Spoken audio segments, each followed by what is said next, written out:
You're Near the Wild with Matt Becker and John Norris, recorded in Anchorage, Alaska. Hello. That sounds like Matt Becker. Good evening, Ggreg Chaille. How's it going? It's going fantastic. Very exciting. Alaska's all over the news today. Jeez, we're everywhere. Finally, it's not about police response to a man with no shirt running down the street or whatever the fucking reality shows. Yeah, or the percentage of our income per capita for rapes to meth use. Or some fucking crazy shit about coffee snobs in Anchorage. Yeah. I know, I saw that. We're the most picky coffee people there are. I mean, how do you quantify that? Wait a minute. Are customers just cunty? Or why you say, I mean, it's the world we live in. You can't go anywhere without there being some kind of weird thing happening at the checkout or some mom with 6 kids all fucking buzzing around her like flies in a fucking stall. But it's I think it's symptomatic of retail shopping today, not just coffee snobs. The other thing they don't throw in is you can't run both ways. They say like Mountain View is the most diverse city in the world now. But we all know what that means. Yeah, not everybody likes the same type of coffee. I mean, obviously. Yeah, hey, guess what? It's from Kenya. So are you. I didn't come all the way over to America to drink my own coffee. There is plenty of coffee carts around. I mean that's true. I mean, I think more so in Anchorage than other towns, but other towns are more spread out. Everything's condensed in Anchorage. You go 3 blocks and you see 2 coffee stands and you're like, wow, it's crazy. They're everywhere. But then, after you've gone 15 blocks and you're headed towards Eagle River, there's nothing. No. And that's it. And then you go, well, it might be successful, but I'm not sitting out there. Once you get out of Wi-Fi, I think that's when the coffee shop. That's when they plummet.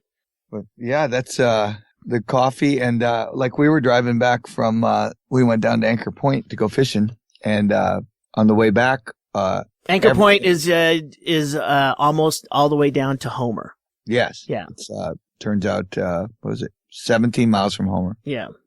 And yeah, it was weird. On the way back, we said, oh, let's stop and get a beer. And all of the bars and restaurants all closed before we were going about 10:30. We started this. Yeah. And it was kind of amazing. They had all closed before anybody got there. And the towns were all shut up. I mean, they had vacancies in hotels, of course, who wanted to stay the night. But yeah, it was pretty much, it looked like it was not intended to be used other than what, touristy thing. Yeah. So that old roadside bar thing is gone now. Don't do it. Yeah. It seemed like I remember when I first went up to Alaska, we'd be driving from Anchorage, and then all the way down we did gigs down in Homer. And I remember there's plenty of places where you could stop off, like outside of Soldotna there. It seemed like there were a lot of places where you could hang out and get a beer, and there were, some pseudo strip clubs and stuff like that. But now it's nothing. You hop from one small little town to the next. Nothing in between. Yeah, no, that's what amazed me is it was nothing. There was nothing between there. And they go, well, Kenai, and we go, well, Kenai's a real city. I mean, I expect that to be open. I got all the allure of Kenai. Kenai's not bad if you broke down. No, I mean that was the whole point, was it? And it wasn't even that busy in Kenai. Kenai, everybody's pretty much asleep too. So it's funny because we're talking about how rustic or we're making fun of how there's nothing there. But there is a Safeway, there's a hotel, and there's a fucking Walmart. Yeah. I mean, and a Fred Meyer. Yeah. I mean, but that to us is like fucking roughing it, or like this town is nothing. Well, I always worry about it's not that they don't have it; it's that they have one. That's always what's scary. Because you go in and go, wow, I wonder what they charge for socks, and it's like $10. I mean, I don't know if you've been in Kenai without socks, but it's horrible. Yeah, but a newspaper only costs $1. Mm-hmm. Oh, I did. Yeah, I bought the one with they renamed Denali. Oh yeah, is it on the cover? They didn't rename it; they unnamed it. Yeah, that was all on the news. All the news podcast stuff that I listened to in the morning. It was it's quite the buzz. I love it that no one else complains except the people from Ohio, which is where McKinley was governor at one time. But you know how it all worked, how it got named that way? How because I did Denali jokes when it first came up here in '96. I did jokes about it. But hold on a second. Denali was named, but that was the name of the mountain. That's the native name of the mountain, and it was renamed to Mount McKinley. Why? Well, you're gonna love this because when they wanted to make statehood, there was one holdout senator from a state called Ohio that refused to be this deciding vote unless he got a few concessions. We had ourselves a hostage situation. And what he decided was, okay, but you got to rename the mountain McKinley, even though McKinley had never been there. Yeah. Never had anything to do with it, but that was his pork he wanted to stick in there. Otherwise, I won't vote for it and you'll be done. And then even to this day, everyone is still incensed over it in Ohio only. I would like my rape baby to have my last name. That's the concession I will make with you. It sounds like John's there. I found you guys. Hey, John. Hey. Are you still in the motorcade? No. Nope. Did you cover any of Obama's visit to the to buy cinnamon rolls?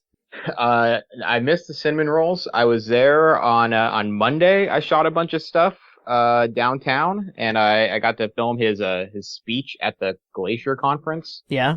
So that's it. And I was supposed to go to Seward, but I got sick and I had to go to the hospital. Wow, why'd you have to go to the hospital? Your eye thing again? No, I thought my appendix was bursting, but so I went to the ER and they gave me some medicine, and apparently my appendix was just irritated and it wasn't bad enough to take out. So you diagnosed the appendix issue at least to the extent that it was aggravated? Yeah. And what was the website you went to? WebMD, of course. Okay. Wow, good job. That's amazing. What aggravates an appendix? I don't know. The doctor said it could have been a lot of things. Like, you think it was internalizing your political views? It might have. It was the excitement and the stress of covering Obama's visit. I don't know. The thing is, it was weird because I was fine on Monday. I was like felt great, and then I just woke up on Tuesday morning at 5 a.m. with intense pain in my stomach, and so I drank a glass of water and I took a shit because usually that fixes everything. But it is on the top 5 things to do first before you go to the doctor. That's on pet.com. Yeah. Same thing. So then, the glass of water and the shit, while relieving you, I assume that didn't fix it enough that you proceeded to steps 3, 4, and 5. Yeah. Yep. So I took a trip to the ER so they could give me some morphine. And that's it. And then they just said we're going to send you home, and if it gets worse, come back. So it's your appendix, not your pancreas, right? Yeah, I think so. That's what the doctor said. Yeah. Because they could press she was pressing right on my appendix, and it hurt a lot. I believe they say palpating, or she palpated.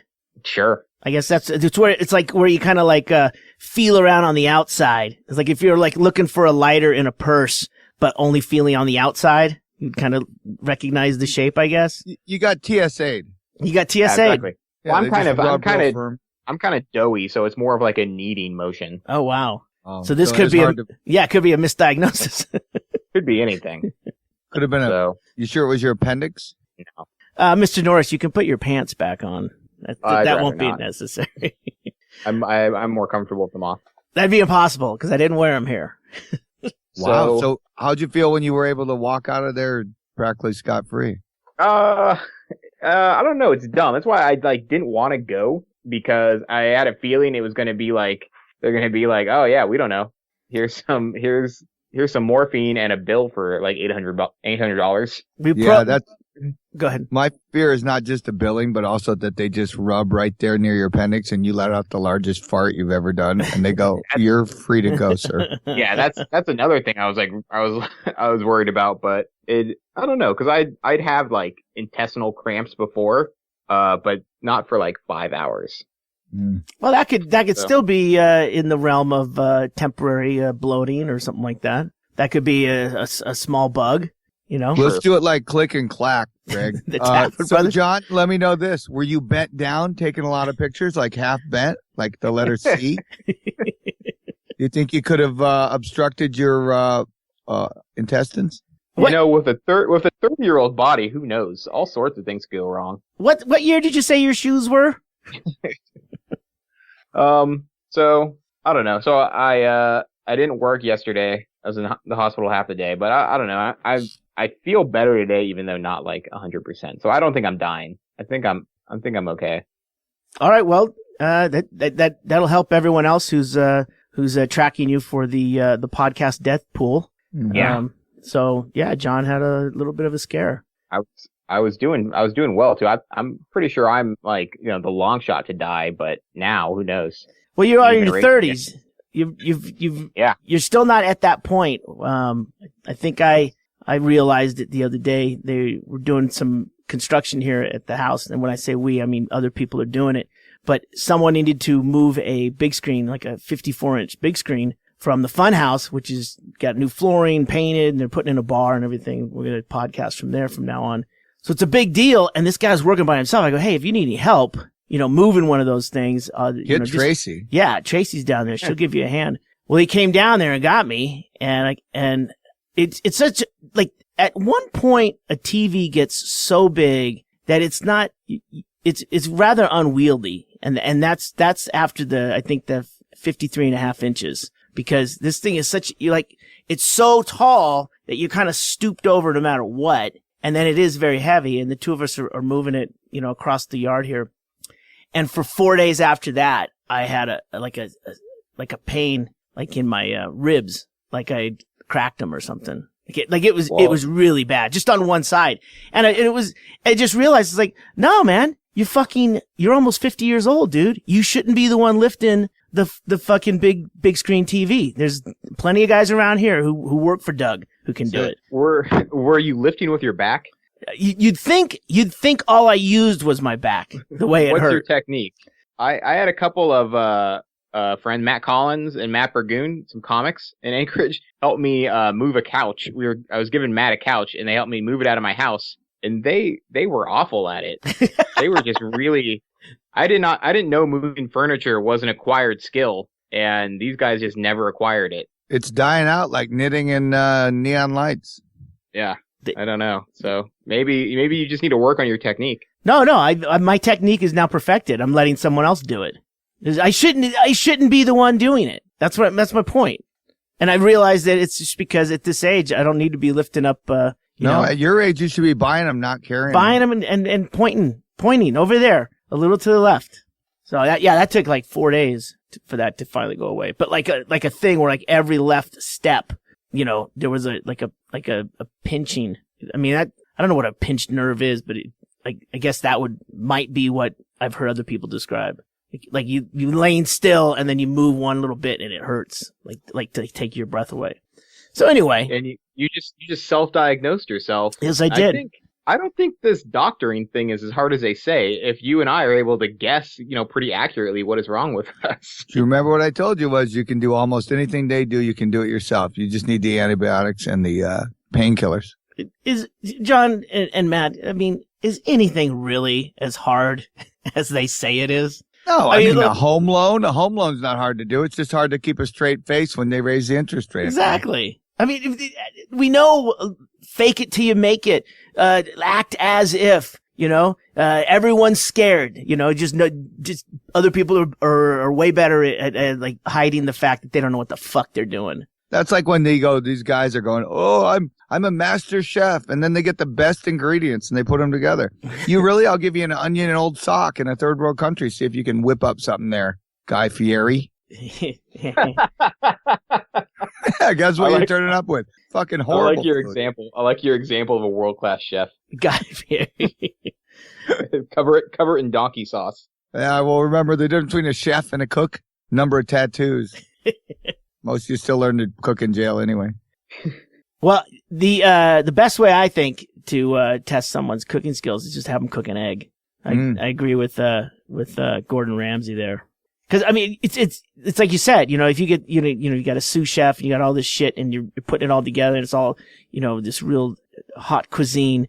A big deal. Can you fry an egg? Can you make hash browns crispy? Because if you could, write down the fucking recipe. Because I don't know anyone who can. Yeah, I don't understand the problem with your hash browns. No, I don't have a problem with it. The problem is that no one, when you go in and you order something and it doesn't come out that way, as if they just completely neglected even writing it down, that might seem odd, but that is the fucking way they do it with hash browns. I don't think people know how to cook hash browns well done. Yeah, no, and crispy. I said crispy. Yeah. Not burned. And their trick is to cook them on one side and then get them kind of crispy on one side and then throw them on the plate with it raw, like not raw, but not crispy on the other side. And it's because they go, well, it's plate side down. Big fucking deal, right? No, that's not the way you do it. It should be cooked. You don't do that with the steak. Why would you do that with the hash browns? I think it's a time saving method and it's breakfast. Yeah, I don't trust. Yeah, I don't. Every time I eat breakfast at a restaurant or a diner or something, I just feel like I'm getting ripped off because I'm paying like $11 for 2 eggs and some potatoes. No, is that? Yeah, we just went down in the southern part of the state, and we stopped for breakfast, and it was like I just couldn't do it. I said, I think I'll go just eat a hot dog at the convenience store for $1.29, as opposed to I think it was $14. $14 for 2 eggs, hash browns that aren't going to come out crispy. I knew that. And what the deal breaker was, I go, do you have just regular iced tea? And they said, we have sweet tea. I go, well, can you not add the sugar? And they go, we don't have that. And I said, well, you don't have me either then. I left. Yeah, that tea thing is crazy. It's like in the last 3 or 4 years, maybe, or maybe it's been longer, that when you order tea, you have to be specific that you don't want that thing, basically sugar in a tea bag. You know what I mean? It's hummingbird food. It totally is. The straw stands up straight. But what happened? How come that is what they have as an option for tea and they don't have regular tea? It's because it's because this is America, and if you don't want diabetes, you can get the hell out, Greg. Yeah, go somewhere else. I told the lady, I go, you don't have enough handicap parking for how sweet this is. So what's going on with Midtown Sears Mall Safeway closing? I'm kind of sad. A little. It's that was my cars of choice for a long time because I lived in Midtown. How can they say that's doing worse than Gamble? Yeah, the one on Gamble, Tracy always referred to as third world cars. Or ghetto cars. Ghetto cars. And why is that one? Or the most diverse cars in the world. But why is that one, which is, I think, a smaller store as well, like the one in Midtown is, located in between the Walmart and the Fred Meyer, which is the reason they said that they're probably closing is because the business is down. But it's like, well, that's convenient. It's where all the other ones are. Well, here's the thing. No other business wants to move into where the ghetto cars is. But that one in the Sears Mall, it's been rumored that a Whole Foods is going in that mall for a long time. No, there's no way. Diesel going on. They haven't done a thing to this place since '68. And all of a sudden now you got, what is it? The, Nordstrom Rack is going in at the other side of Sears. Nordstrom Rack, you have that burger place that's not very good, but really expensive. And I was going to ask you about that. Burger, is it BurgerFi? BurgerFi. Yeah. So, yeah. It's fine, but it's not worth the money. They burn their name into the bun though, John. I know. They spent all their money on bun branding. And now we're paying for it. So I'm asking you this because how does this rank compared to the Roadrunner and Tommy's Burger Stop, the places we've talked about in the past? Well, Tommy's is still number one. I'm still not a huge fan of Arctic Roadrunner. Okay. So I don't know if I would. I might put BurgerFi above Arctic Roadrunner, but I think I just might have some like vengeful thing against Arctic Roadrunner for no reason. Yeah. Apparently, if you can't have flour, John, you don't appreciate their Nature Burger, which comes with a wheat bun. Which is why I am a huge fan. And we know what you're doing. You put all your burgers, even your veggie burgers, you put them in bacon grease. I get it. I knew it from the first time I ate there. And they go, these are really good. I go, yeah, I know. Bacon grease is always good. It is. You could put a watch in bacon grease. You'd be like, that's the best burger I ever had. And that's Roadrunner? No, Tommy's. Tommy's. So what about BurgerFi, Becker? Have you been there? Yeah, we went there. They do have a gluten-free burger with non-dairy cheese too. So look at that. But you're right. They have options. And they keep the proportions small enough that you can easily fit them in a bag. It's a $9 burger for $9. Yeah, it's a kind of a slider. It's a little bigger than a slider. Oh, really? Mm-hmm. It's like the size of I don't know, maybe like it's kind of like this. It's kind of like they're copying an In-N-Out burger, but they don't do a very good job. Well, this doesn't look. And it's like twice the price. Yeah, it doesn't look anything like an In-N-Out burger. That joint. I mean, this place looks pretty slick. Like the whole farm to table. We care. We do this. We buy only upcycled and recycled furniture. We're curing the planet. That's what it seems like. They are saving the planet one overpriced burger at a time. Okay. Well, there you go. Someone's got to put the money in for I don't know, planting more trees, right? High-end burgers into the mall like that, then you got to realize that mall workers, they go, well, we should eat here. It's close. And then they realize that's a good portion of their pay they're now putting into the burger. So then they just stop eating there. And they apparently didn't eat at Cars either. So no, another thing I don't buy about them saying that Cars is losing money. Like, I always see a lot of people shopping there, but there's only ever like 3 people actually working there. So how are they losing money? Where is the money going? No, this is a scam to get out of the lease or whatever. There's something going on. They can lie to us all they want, but John, as you know too, you go in there, it's packed all the time. So they're just browsing. No one's buying. Yeah, and it's open 24 hours a day. I think it still is. That's what I remember. I was there 2.5 years ago, and it was still the only place late night that you could go after midnight. Yeah, I remember driving the shopping carts, what do you call shopping cart that you drive? Those carts? A shopping cart?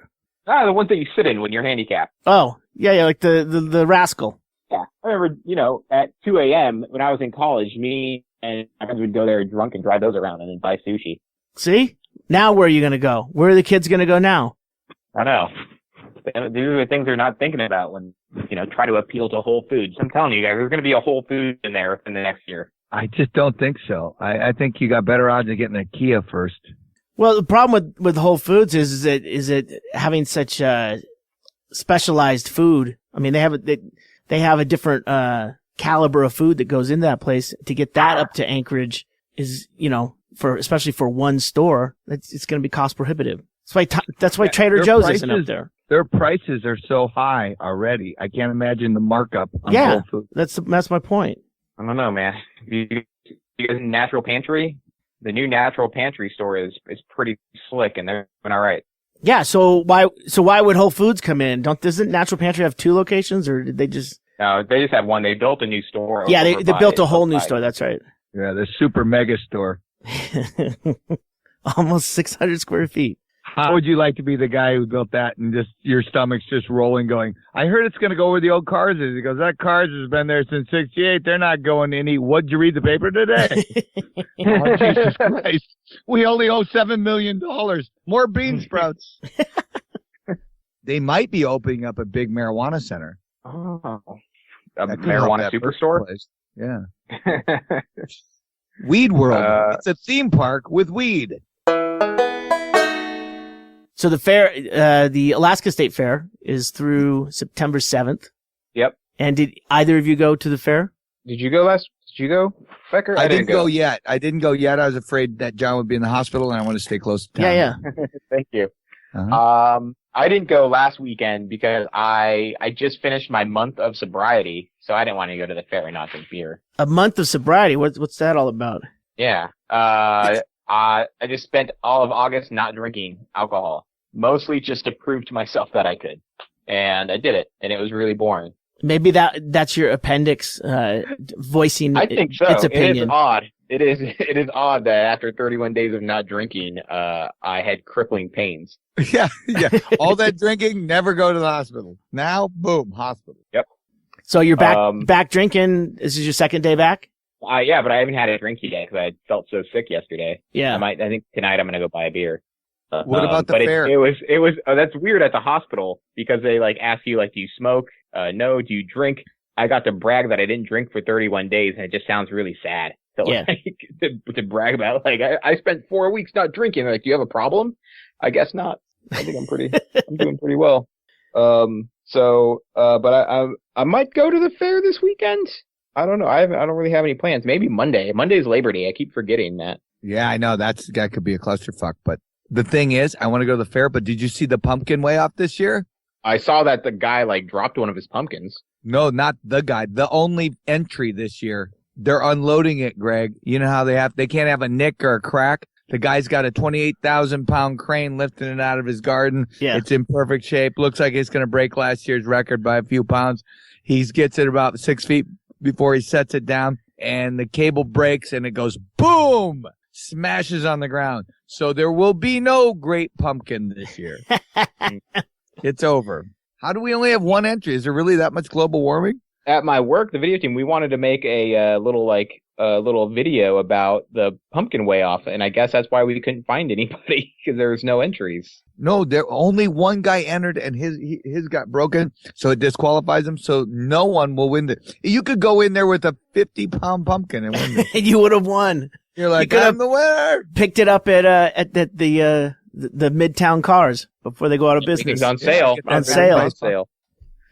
But they still have cabbages. I found out there's on the front page of the paper last weekend, some lady had like a sunflower that was like 2 feet across, and I didn't even know sunflower growing was a competition. No, I didn't either. But like for large stuff, we're talking about like the huge one, right? Yeah, yeah, like a big huge sunflower. It was gross looking, just all collapsed in on itself. I don't think it should have won anything. I'm pretty picky about my sunflowers, even though I didn't know that was even a competitive growing thing. Yeah, I'd say next year, John, let's grow sunflowers and beat her. Let's do it with the sunflowers. Yeah. John? What do you look for at the fair? What's your thing that you like to do when you go to the Alaska Fair? I love the rat races, which I'm sure we talked about at the fair for the fair episode last year. Yeah, it's where there's a rat in the middle under Tupperware, and there's a circle, and there's at the edges of the circle there's little holes, and they're all numbered, and you put your money down, and whatever hole the rat goes in, that's who wins. Yep. And it's for a charity, which is the only reason they can actually do it. Yep, and last year Bart stole my winnings. He still denies it, but he definitely stole $1.75 from me. Got to watch your bets. Yeah. Yeah, and you know, Bart was interested in going when you go next time. He wants to know when you're going to be there. What else do I like at the fair? You like that? You had something, one of the food things that you were looking for, but then I can't remember. Was that not at the fair? That was at the It was at the Renaissance Festival, not the state fair.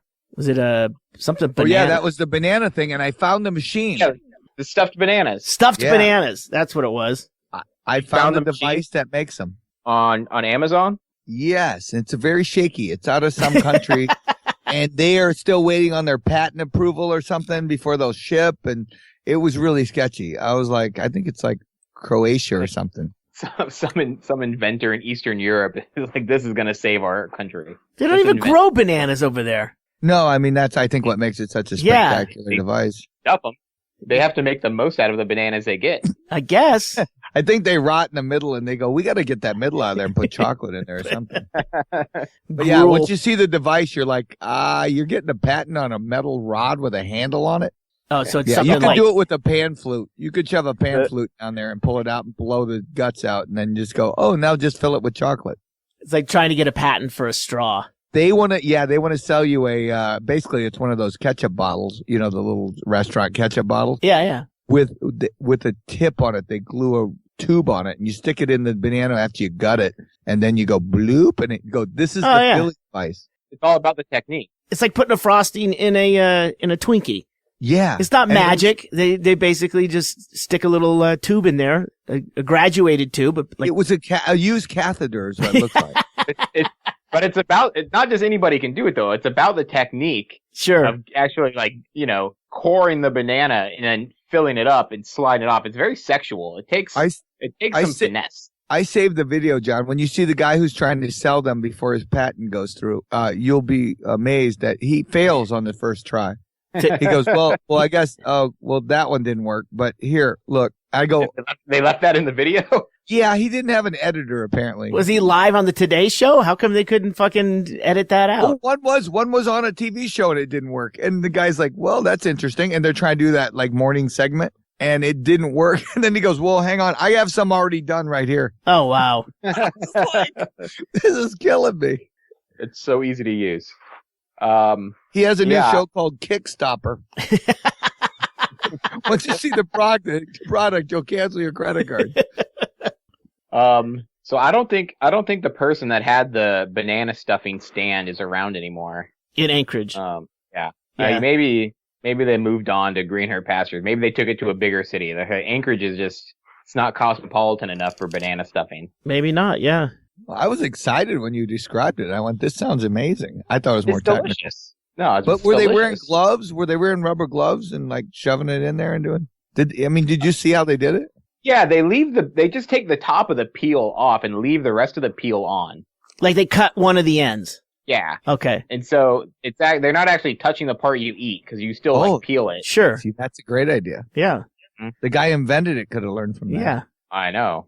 I think the other thing, last year, Becker, we really liked the Reuben place. The Reuben House. The Reuben House, that's right. Oh shit. That's right. You guys actually recorded from the fair. No, we rode in the car, but then we did that's right. Broadcast actually in the car. In the car on the way back. That's right. So we might do it. We should do it from the Tilt-A-World. Classic episode of Near the Wild. That was. Yeah. The Tilt-A-World, you did the Gravitron. Yeah, no fairs in my near future, but do they have like a state fair near you, or is it like in Phoenix? Or... I don't know. Out at the racetrack in Phoenix. So if you drive, you could go up and go to it. We don't really leave Bisbee that much. I mean, I go to get, dental work. We go across the border for tacos and over-the-counter drugs to Mexico. But we are 58 days, 8 hours, 22 minutes, and 47 seconds away from Halloween, gentlemen. Oh, my God. Oh, wow. And we've already been stocking up on stuff here. Oh, yeah. You guys actually, that's one of the last places I remember seeing a number of kids come up to the door, and that was on the street where I live next door to you in Anchorage. And I was really surprised. Hundreds. But I would now, all the places I've lived over the past 15, 20 years in neighborhoods, there's no kids. Not like in Anchorage. I thought it was crazy and nice to get rid of the candy rather than eating it all myself. No, but I think I live in one of those neighborhoods where they take the kids to Becker's neighborhood. Yeah. To go no, we do, and I don't know what it is, but we're the last safe neighborhood, and they're all good kids, and they all dress up. I mean, I'm talking like, to be honest, last year I clicked it. I had 2 of those bins, those plastic Rubbermaid buckets. bin, storage bin. I would say Home Depot, but they're not from Home Depot because I fucking hate Home Depot. Yeah. So like a Home Depot bucket, but better and cheaper. Yeah, so I had 2 of those, and then the day of Halloween, I went, I better go get more. I got more. Becky's parents called and said, do you have any extra candy? Because we're still getting kids. Oh, wow. Mm-hmm. Yeah, so I'd say about 600 or 700 kids. Wow. Over the period from 4 o'clock until 11. Yeah, your neighborhood's known, though. That's why they're all... Yeah, but I talk to people who go, we get none. We get none. And I get it, but I don't care. We'll do it continuously. Well, last year, here at Bisbee in the suicide house where Tracy and I live, we actually last minute set up some scary music and we all had masks on it. Doug and Chad Shank were over here and we were getting drunk. It was pretty fun. So this year I've already started buying some stuff, and my brother, who has that, Ghost Ride Productions out in Seattle, he's going to send some stuff because I told him, how we're trying to get the neighborhood kids to know in advance to come down. But we're getting drunk the other night after a podcast with Doug, and Tracy and I were talking about it, of like, why don't we just fucking go to where all the kids are, which is this main park where there's called Vista Park, and there's an East and West Street where all the big homes are. Kind of like your neighborhood, Becker. That's where everyone goes. Why don't Tracy and I just go out there and fuck with kids rather than, hanging out here at the house? I mean, it is comfortable to be able to drink and, but they're not, none of them are coming over here. See what I mean? Wait, what exactly do you want to do? Oh, we just dress up the house. We've got some props and stuff like that. But we could easily. Are you thinking about like Are you thinking about buying a van? And No, you could just set something up in the park. No, but jump out and, Yes. and do the whole, and you could do the stilts. I really want those reverse stilts where they run like those crazy. We saw that at the, when we were with you at the, what was it? The Universal Studios. Yeah. You can actually buy those online, but it's, even having like the precursor to those were the things that they use to, guys who do sheetrock when they do the ceilings. Yeah, I have 2 pair of those. I can't do it. They're illegal in some states. Why? Because you're not supposed to have them unless you like certify it or something. I don't know. But because you find online, you get all these guys that have different ways of doing stuff, and they cut corners, and they end up, doing the, using a belt and modifying those things and doing stuff. So I'm glad you can actually go and get, the ones you're talking about, like the bend in the steel. Yeah. Yeah, stuff like that. Because remember, those guys were running by us, and it was like crazy. Yeah, it's like insane. Figure it out. John, you know what we're talking about? Stilts you can run in. But those blades, like kind of some of those runners that are amputees. Like Oscar Pistorius? Yeah. Kind of like that. They're built like that, but they've got like a larger footprint. So these guys, they'll wear some big baggy pants, and they'll be, 12 feet tall. Running around, and they'll usually have a large staff or a stick so that they have a third point of contact. But, stand up. But yeah, they're great for, out front, scaring people and stuff like that. But that guy jumped 6 feet over us, and we're like, what the? I go, oh, that's Halloween right there. So we're thinking about maybe just moving it mobile, not in a van, but down to the, where they do the farmer's market. We could just set something up over there. I know there's electricity. I think a van's a good idea. You just drive by, you grab some kids, take them for a scary ride, drop them off. Have Tracy do what do you call it? Palm reading. Dress her all up. Yeah. Well, I'm just trying to figure out a way to scare kids. Yeah, no, it's great. I think it's great. Do that thing where you get those artists, bring them over from Spain or Italy. They're broke right now. They'll come over cheap, and they'll do that 3D picture of a manhole cover with no lid.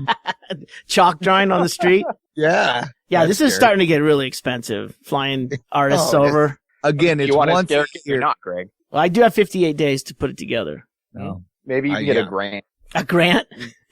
Get like a National Endowment of the Arts grant for your haunted house. Sure. You know what Greg got me? Got me a thing you hook up to an air compressor, and you use glue sticks, and it blows cobwebs. It's the coolest thing ever. Wait, you use glue sticks? Yeah, Am I allowed to say that? Yeah, that's all they are. But it's a cobweb gun. My brother makes them. Ghostride.com, ladies and gentlemen. Still time to order. I kind of want to. Never see one. If you want to see cobwebs, you can put up that horrible plasticky looking crap. The stretchy web. And it looks just like cobwebs. Yeah, they're great. Lifetime warranty on the gun as well. But what it does is it's a modified industrial glue gun, and as you squeeze the molten glue out the tip, there's a small stream of compressed air that's blowing out, and as it flies through the air, it's cooling down, and the goal is that just barely tacks up to whatever surface you're pointing it at, and so it's easier to break it down. So the web is actually glue. Yeah, but it's coming out at a consistent rate, molten, and as that compressed air blows it like straight out, no, not straight out, it's kind of up at an angle, and you can actually guide it. You can kind of like move it around like the corners of the ceiling and the wall and stuff like that, and it adheres to it, and it's light enough that to bring it down, you just use a broom like you would get a regular spider web down. But that sounds like some Spider-Man shit. Thermoplastic, man. Can we make the web stronger so that we can like catch people robbing banks? I don't see why you couldn't. I mean, or you could just shoot hot glue at them. You can do anything. It's just a matter of money and time, John. 58 days. 58 days. I have plenty of time if you have the money. So I don't know what we're gonna do, but hopefully we'll get at least some kids by the house if we just do it here again. Doug and Bingo will be gone, so I don't know what's happening in town here. It's brilliant. And you'll be busy. We'll be decorating the largest bar in Anchorage. Yeah. How's that going? How's Coots going? Fantastic. We've officially taken it over. Not that like there was an uprising, but no, the employees now own Chilkoot Charlie's. Awesome. Any big plans coming up? We got it 30 days earlier than we thought, so now we're just trying to get everything all in line, get all our P's and Q's in order, and get everything all done. But yeah, there'll be a lot of good things coming up. It will be fantastic. I feel like I've been in there a couple times in the last couple of weeks, and I feel like the vibe is different. Everybody seems kind of happier, a little more upbeat. I think that's what it feels like. Yeah. It feels like a good time. Yeah, we're getting a really fun crowd, and they're all good, and we're going to bring in more things that are fun, and it'll be good. We're not on budget constraints. Yeah, certainly some of the things changed in the running and the day-to-day operations, so that's good. Yep. We'll announce it more when we get closer to our a grand opening date again, but But yeah, it'll be good. And I'll give Ggreg credit. I just go to meetings and throw out all the ideas Ggreg wanted to do back when he was up here. And they go, "That's fucking brilliant." And I go, "I know, I got to tell Ggreg thanks." You take all the credit, man. I'm not taking the credit. I'm giving you credit. They still know who you are anymore. Oh, that's cool. Yeah. No, it's good. But so because I have such a heavy work schedule coming up into the next 3 months before I take off for Costa Rica, then I decided Costa Rica Kevin came up. Costa Rica Kevin, a friend of ours from our days originally going down to Costa Rica back, man, that was 15 years ago. Yeah. And he's always been a facilitator of everything. We go to California or in Costa Rica. So we go, he's coming. He got a ticket on JetBlue for 198 round trip. Wow. So he said, even though I got a lot going on, I had to do it. And I said, do it. So we went down to Bart's place down in Anchor Point because we had a thing to go fishing on the Kenai for salmon. A charter? It was a friend they're going to start a chartering, boating, but they're also opening a processing plant right there, and they're right on the Kenai, and they have perfect setup. And once we get their information, they'll be a sponsor of Near the Wild. And they took us out, and we literally, you know how you dress up? So here's the deal. We go down there. We get hammered and play pool and poker, which I won poker, Bart won pool, and till about 9:30 in the morning. Those guys needed sleep, so they slept. So we got up at about 1:30. Then we decided we should probably get organized to go fishing. And then we drank some more. And then we played, what did we do? We did something, and then we made some food. And then we should really get going. So we get to the fishing trip we were supposed to go on at maybe 9 in the morning or 10. We got there at 6 at night. And these guys are so nice. They're like, "Oh, it's no big deal, guys. We'll go out." So we had to find thermal because it was windy all day. The wind stopped about 5. So we go out fishing, 62 degrees, sunny, not a light wind, eagles flying over us. We get in the boat. He goes, "We don't really go that far." And he whips a U-turn and stops in front of his secret spot, which is on the Kenai River. Yeah. We have our lines in for about 3 minutes, and there's 9 other boats sitting out there catching nothing. We go to their secret spot, which they're mocked for, they said, for where they fish. Kevin gets one of the largest fish they've ever seen, and he reels it in. Then James got a fish about 3 minutes after that. Now you're allowed 2 apiece. Yeah. Within 2 hours, we had limited out with huge fish, and we caught rainbow trout. It took us longer, as I'm trying to say, is to get ready by a long ways than it did to go fishing. And they cleaned and vacuum sealed them. So then we said, we'll pick them up tomorrow. We went back to the house. On the way there, we see a sign that says, "Watch for moose on the highway." Kevin's driving. He's got a nice rental car, and he's driving, and he goes, "Whoa, shit, they're not kidding about the moose." 2 huge moose sitting in the middle of the road with the full moon behind them. And we slow down for that. Bart goes, "Thank God I had to pee anyway." So he jumps out, goes pee. We get back in the car. Kevin tries to get a picture of the moose, but they take off, of course. Kevin debates going down the hill to go look for him. I said, they might have been running from a bear. And he gets back in the car. We take off. We go home. We go to play poker again because we have our poker marathon going. And Bart goes, "Fuck, I can't find my wallet." "Oh, it's fucking probably in the car, whatever." We then play pool. Bart's, I can't find my wallet. "Oh, it's fucking somewhere." Next morning, Bart still can't. Well, we go to bed about 10 this time. And we get up. Now we got to get out of here. Kevin's got to go to Denali. We got to get moving. We got to go pick up our fish. We now look for Bart's wallet for a good 3 hours. We can't find it anywhere. And I said, the only thing we did between when you used it at the supermarket and when we got the house is you went pee down on the side of the road. We have one photograph that he took of the moose. Yeah. We go by that photograph. It's double lined. It's new road construction. And there's a red beacon in the background to the left. We use that photograph to retract the highway and recreate the spot where it has to be a hill. There was a car that pulled out of a driveway that was near there. We retraced everything. Thank God Costa Rica Kevin has one of those freaky huge spotlights where we can make it daylight. Yeah. We find the spot. We look and go, this has got to be our tire tracks because he turned off twice. So it made a double swivel on the side of the dirt. Uh-huh. We went, I think this is where we parked. It's pitch black on it by this point. Kevin walks down the hill, puts a spotlight on a little grass area, and there's Bart's wallet laying on the top of the grass. There was no reason we should ever found it. And we find it, and we're all amazed. And Bart's wallet has pee on the bottom side, so we assume he lost it when he zipped it. You're talking about 4 guys all singing and dancing all the rest of the way home. Yeah, trackers. It was amazing. It really was. I mean, he puts the light right on the wallet. We're like, that would be it. Is this the wallet you've been looking for? Ta-da! But get this. This is the best part. Costa Rica Kevin took a picture, right? But he almost deleted it because he goes, fuck, I didn't get anything. Yeah, there's no moose.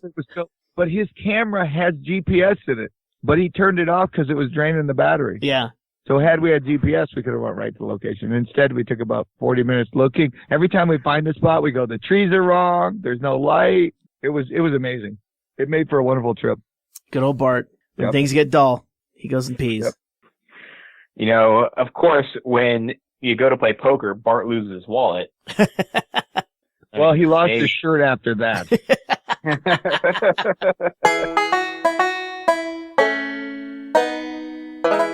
So I got out of the city. It was beautiful. Kevin had a great trip. He's up in Denali now, hopefully. Denali or McKinley? Oh, it's Denali. It's Denali. I made him take a picture with the paper. The front page of the paper said, it's official, Denali. So I had him hold that up like a proof of life. So I like all the stories about all the businesses that are like freaked out because like they're called the McKinley View Lodge or something. Yeah. Is it that hard to change the name of your business? Why do you have to change it? Who cares?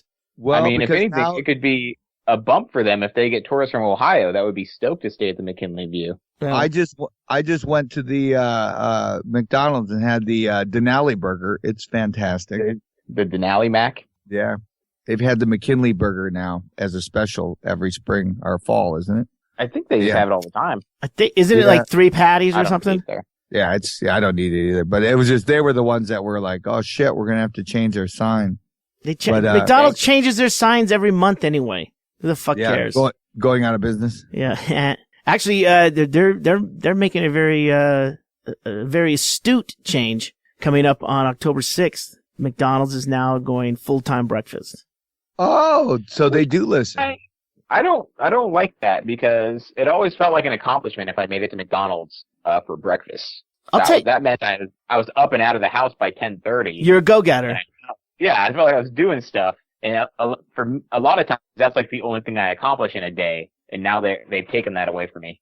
Well, you know what I don't like is, I like breakfast, obviously, but you know what? You can easily find, well, maybe not up in Anchorage, but Jack in the Box has served breakfast 24 hours forever. I don't think they ever didn't do that.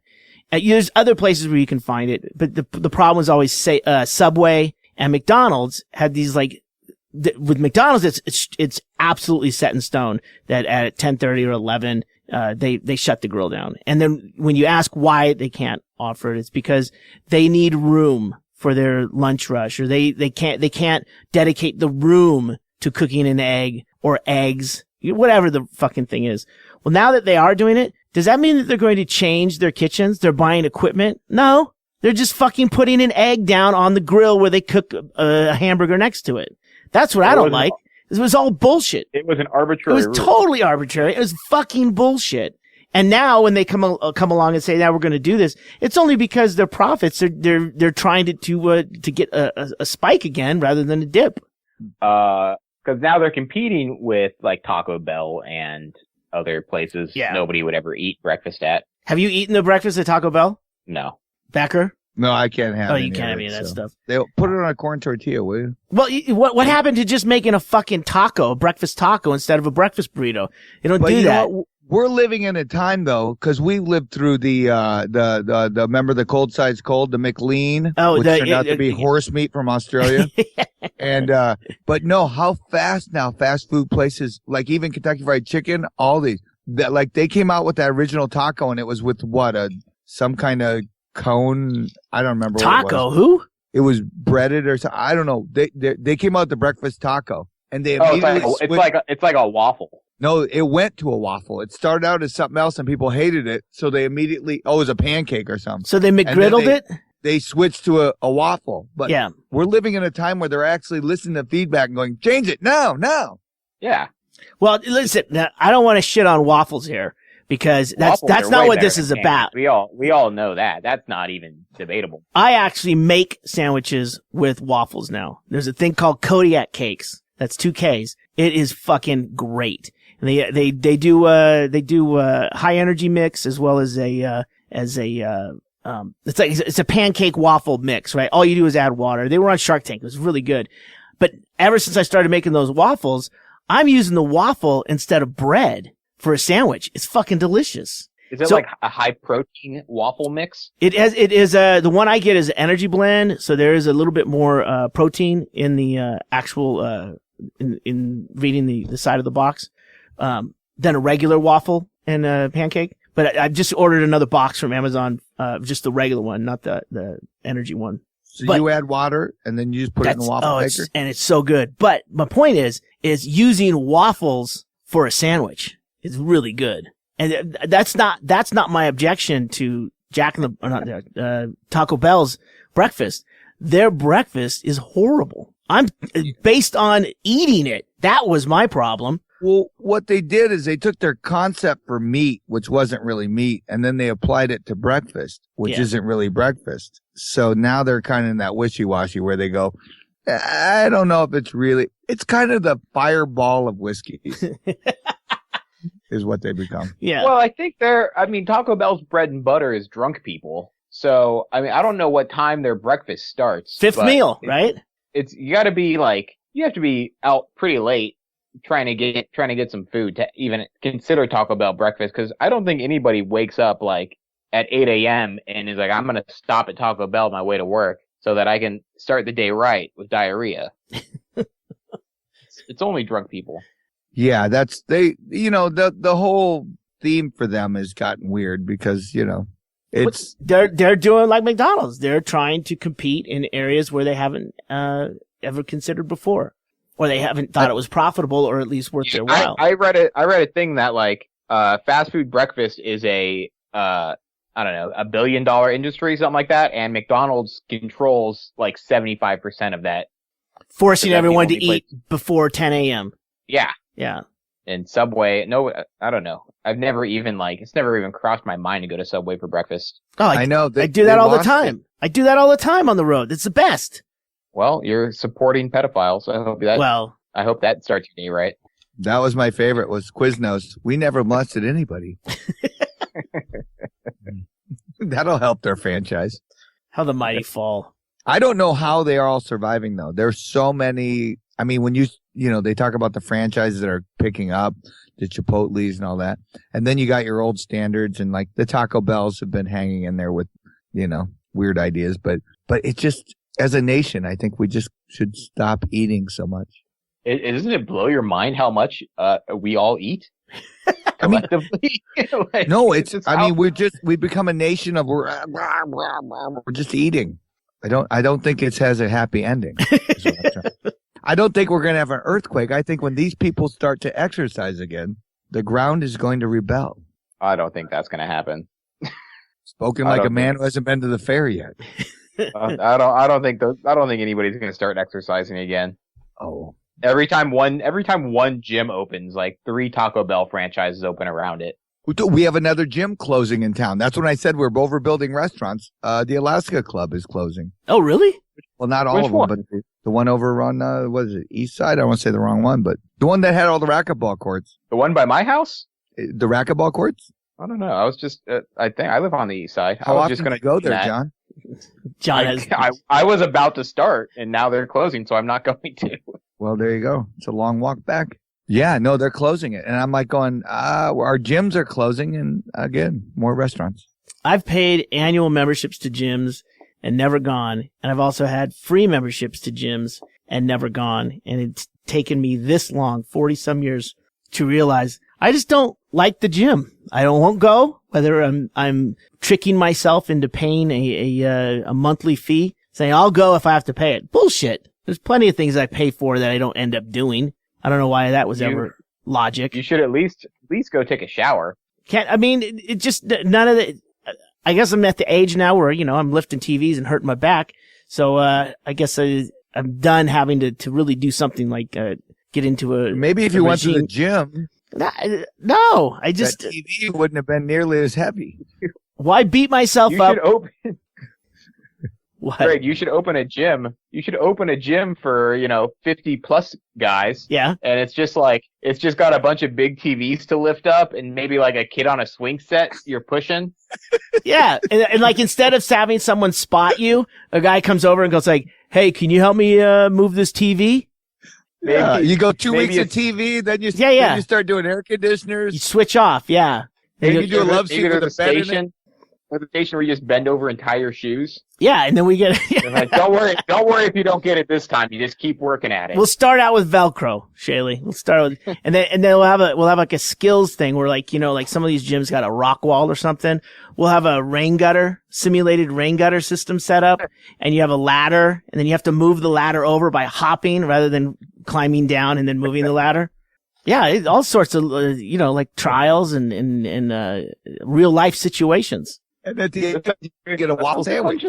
And then what? Yeah, at the end, waffle sandwich. They have a waffle sandwich bar. No,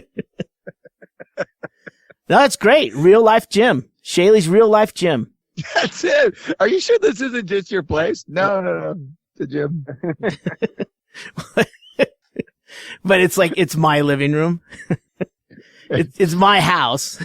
It's in a gym. It's in the old Alaska Club, but it is they've actually painstakingly recreated my house. So there's TVs over here, the rain gutters outside, but it's like, it's cutaway. Like if you're at a sitcom where they're filming it in Hollywood, where it looks like up close, it looks like you're in someone's apartment, but when you pull back, it's like, oh, we're on a soundstage. That's what it'd be like.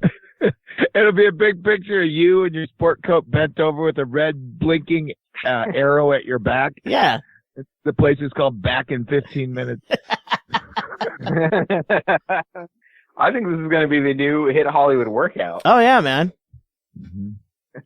How did you get in shape to play a middle-aged dad? Oh, I went to Ggreg Chaille's Back in 15 Minutes. You know what? As you get older, you start realizing how bad a shape you're in. Becky wanted me to put the sheets on the bed the other day. Fucking kicked the shit out of me.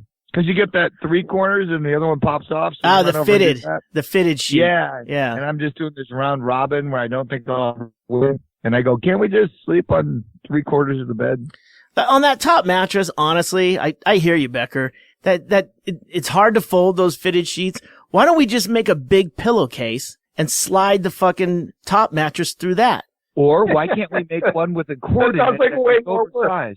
And then you just cinch it up and it cinches around the bed once it's around it. Why do we have to pull some kind of machine-made fabric around the corner that it clearly doesn't fit? Yeah.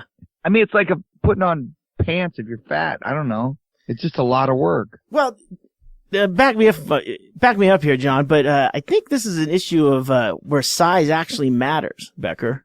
It sounds like you've got a fitted sheet that might be too short for the bed or too small for the bed. It's a twin. I know saving money is important, but wait a minute, there's sizes?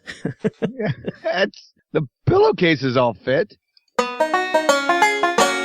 Well, the good thing is Obama came up. So did you get to see him, John? So did you have any personal contact with Obama? I had no personal contact with him, but I was in the same room as him. Okay. So I was part of the press pool that got to film his speech at a conference here on Monday night. And it was a lot of security, so I was most of the day I was in this press area, which is right by the big security point, where they had the bomb sniffing dogs. Mm-hmm. And every time the dogs would start barking, everybody would look at the entrance like, what is going on? Oh, it's like Very nerve-wracking. so everyone else is kind of on high alert as well. The news we got when we were in Homer, because we knew he was here, but we happened to be out of town during it, is they said, I guess he's standing at the Captain Cook, and they got snipers on top of the Captain Cook. Oh yeah, there was no. You would easily be able to guess what hotel he was staying at. Yeah. They had like concrete road barriers all around the hotel and like dump trucks blocking the roads. Well, I think they get like the floor that he's on, the whole floor, and then the floor above and below. There's a whole protocol, and it's like 2 weeks out or something. They got people here. It's insane. But when I saw the pictures today online, when he walked next door or about a block away from the Captain Cook where he was staying, he went down to the Snow City Cafe, and there was a photo up there and hanging out with at the pastry counter buying a bunch of stuff. There's video, everyone's seen. A bunch of cinnamon rolls. Yeah, but it was interesting because I'm looking at the pictures. I'm going, doesn't look like one security type looking dude like around him. But there, I saw other pictures where before he came over, they did a security sweep of the entire building, and everybody that was there got patted down and swept. Yeah, that had to be it. But usually you'll see like one guy with like the Matrix kind of a profile with the shades and a lapel pin and talking into his wrist or something. I saw there was a lot of security guards dressed like that the day of the conference, but then there were also a lot of security guards dressed like they were just on their last vacation wearing like maybe like a green Columbia pullover sweatshirt. A straw hat, a Hawaiian shirt, and zinc oxide on their nose. Yeah, just blending in with the people. It was just like a tremendous amount of security downtown. It was insane, and there was you could hear the fighter jets going over the city all day. What does that have to do with anything?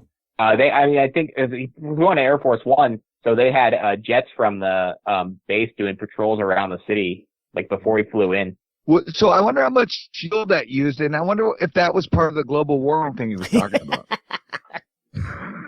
He's causing global warming. It is interesting that he's making that statement about things have to be done and they have to be done now, and then he's letting the Shell do the Arctic exploratory drilling. It's whatever. I get it, but. No, we were one of those states, like I said. There's a guy, and this is the reason I was saying Obama. There was a guy up here, a farmer, that tried to not pay taxes for the road up in the northern part of the state in the middle of nowhere because he raises hay, and he goes, I don't use the road, so I shouldn't have to pay for it. I just use my own road. Yeah. And, of course, he lost today. So I just thought it was a funny argument was, well, if you live out in the middle of nowhere long enough, you'll believe stuff that isn't necessarily true. Like you could maybe not pay for roads just because you don't drive on them. Yeah. or wear a tinfoil hat. Yeah. I thought it was the same day, and I go, I bet he's trying to get hold of the president going, you need to do something about this. And he's like, well, but you'd have to get through all that security to get there. And he looked a little crazy, so I don't think he's getting past him. Sorry. President doesn't have time to talk to you there. What are you, a taxi driver? You're a taxi driver? I did see a guy get escorted away from the premise, which is pretty exciting. Like shuffled away, like hands off of me. A little bit. There's a guy who has a YouTube channel called Bunny Boots. Called what? What's it called? It's called Bunny Boots. Bunny Boots? I think that's his Bunny Boots. That's his YouTube handle. Okay. And he had a video that I saw maybe last summer where he just filmed one of the entrances to the military base here in Anchorage. Mm-hmm. He was just standing there filming it, and then when the military police came out to ask him why he was filming, he just didn't talk to them, and he was doing like testing his civil liberties or whatever, and he just didn't talk to them, and it's like a 15-minute long video of them trying to figure out what he's doing, even though he's not doing anything illegal. He's just kind of being mysterious. And so I saw a guy walking around the Denina Center on Monday with a camera, and he's wearing like a dirty big Carhartt jacket. He's got long hair. He looks like a crazy person. Yeah. And I got excited. I was like, I think this is him. I think this is the YouTube guy. Bunny Boots. And Bunny Boots, and I was totally right. It was. And I was kind of following him from like far back, so I didn't look like I was with him. And cause I also had a camera. Yeah. And every time he passed by, I'd see like the security people like get on their ear sets and like wrist communicators in describing where he's going. And eventually a couple of, officers just like came up and told him he needed to move like way further back. And they took him like a block and a half away from the building. It's exciting. It's exciting times. But you're watching this unfold. Yeah. So I'm pretty sure today I also, was earmarked as a radical. Yeah. There's a file on you now, John. Oh, definitely. Yeah. But I still got to go in and film the president's speech, and that was cool. He's so cool when he like comes out and shakes hands. Like when I shake hands, I look all pensive and nervous, but he's just loose. Well, John, don't beat yourself up. He's had a lot more experience shaking hands, right? Sure. I mean, you do your part, right? I do okay. You're better at let's focus on your strengths, John. You're better at stalking with a camera, as you just got a great story of stalking someone. Sure. I mean, a little anticlimactic. That makes up for my sweaty palms when I shake people's hands. Yeah, there you go. See, you're on the road, John. Getting there. John, I wanted to ask you, did you lose any weight the month that you stopped drinking? I think so. I haven't really weighed myself, but I think I look trimmer. I believe I did. Not like drastically. I don't know. I would guess I probably lost like, I don't know, maybe 3 or 4 pounds. Mm-hmm. Did your sleep regimen change? No, not really. What was the biggest change? It was, I don't know. I guess I was really bored the first week because I guess when I'm bored, I get a drink with somebody. So I was drinking a lot of coffee. Yeah. And, soda. As Becker can attest to, I would go to Coots and drink, like 5 gallons of club soda and lime. Mm-hmm. Which is, I loved your experiment. I think it's great. But yeah, we should weigh you next time going into it and then check your sleep habits. Because I was curious, because here's the deal. Most people, when they drink what they go, I'll drink coffee or something like Coke. And then the thing is I wonder if you just get insomnia then, but just going, I'm not drunk. I'm wide awake. Oh, another reason why I may have lost weight, my car's been broken for a week. So I was riding my bike a lot. Look at this. Just all of a sudden, I'm losing a member of my my new 15-minute back. I can't remember the name of it, my health spa. Yeah, my reality health spa. Back in 15 minutes. Yeah. I'm all of a sudden I'm losing one of my best customers at back in 15 minutes. Oh no. So yeah, I'm exceptionally healthy besides my mysterious abdominal pain. That's your alcohol indicator pain. Yeah. Yeah. My body is shutting down without alcohol. I use street drugs for anything that goes wrong now. I'm like, a stuffy head, they got something for that. Yeah. You want a stuffy head? They got something for that too. I know. As soon as I get this emergency room bill, I'm gonna quickly realize why people are using heroin instead of going to morphine. Yeah, I mean, you get stoned enough, John, you won't even know you have an abdomen. Problem solved. All right, thanks for listening to another episode of Near the Wild. I'm Matt Becker in a bus in Anchorage, Alaska. I'm John Norris in a bedroom on the east side of Anchorage, Alaska. And I'm Ggreg Chaille in Bisbee, Arizona. What kind of room are you in, Ggreg? I'm in what we call the little house. It's the little efficiency 1 bedroom, but that's where the router is, so I can plug into the router directly. Mainline. I think it's nice that we paint a picture for the listeners of where we all are. I get it. Yeah. Right on. Visualize. All right, well, get well soon. Thanks. Yeah. You've been listening to the Near the Wild podcast with Matt Becker and John Norris, recorded in Anchorage, Alaska on Matt Becker's backyard bus. Engineered by me, Ggreg Chaille.